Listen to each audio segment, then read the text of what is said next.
السلام علیکم۔ ساری دنیا بھی حیران اور پاکستان کی عوام بھی حیران کہ پاکستان کے ساتھ ہو کیا رہا ہے۔ ایک طرف امریکہ پاکستان کی آئل ریفائنری اور گیس کے بارے میں پروجیکٹ پر ٹریڈنگ کر رہا ہے، دوسری طرف رشیا سپر پاور ہے، وہ پاکستان کے فولاد کے یعنی کہ معاملے میں واپس میں ری سیٹ ہو رہا ہے اور بزنس پروجیکٹ ایڈجسٹمنٹ ہو رہی ہے اور معاہدے ہو رہے ہیں اس کے ساتھ، رشیا کے ساتھ اسٹیل کے بارے میں۔ تو یہ تیسرے نمبر پر ایران جو ہے وہ رشین بلاک کا ہے وہ ٹریڈنگ ٹریک بنانے کے لیے پاکستان کے ساتھ یعنی کہ باہمی تعاون کرنے کے چکر میں ہے، اور اسی طرح کر کے مختلف ممالک جو کہ یعنی کہ آپس میں ایک دوسرے کے خلاف ہیں وہ پاکستان کے حق میں کیوں ہیں۔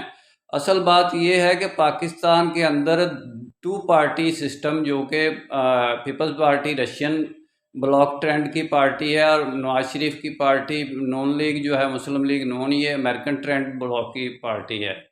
تو اس میں یعنی کہ دونوں پارٹیاں اپنا اپنا پارٹ انجام دے رہی ہیں اور معاہدے کر رہی ہیں۔ تو اس میں خارجہ امور کا وزیر پیپلز پارٹی کا ہے، بلاول بھٹو ہے، تو وہ یعنی کہ اپنے فائدے سمیٹ رہے ہیں۔ میں نے مسلم لیگ نون کو پہلے کہا تھا کہ خارجہ امور کی وزارت اپنے پاس رکھنی ہے، چاہے آپ پرائم منسٹری پیپلز پارٹی کو دے دیں، لیکن انہوں نے میری بات نہیں مانی، اور اب پتہ چل رہا ہے آپ کو بھی اور ان لوگوں کو بھی کہ پاکستان اس وقت کس قسم کی ایڈوینچری قسم کی کیفیت میں ہے کہ ہر قسم کے ممالک ہی جو آپس میں دشمن بھی ہیں وہ پاکستان کے اندر انویسٹمنٹ کرنے کے لیے تیار ہیں۔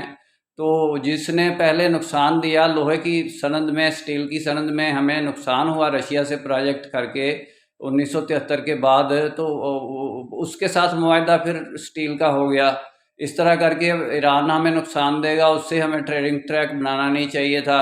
اس طرح امریکہ سے ہمیں یعنی کہ آئل ریفائنری کا اور گیس کا پروجیکٹ نہیں بنانا چاہیے تھا، یہ جاپان کوریا سے بنانا چاہیے تھا۔ سارے فیصلے غلط ہو رہے ہیں۔ اب آگے دیکھیے ہوتا ہے کیا۔ میرا کام اسلامک ورلڈ کی امن اور یونائٹی کا ہے، انشاءاللہ ڈیٹیل میں بات پھر ہوگی۔ نسبت وحدت خدمت خیر کے ساتھ، اللہ حافظ۔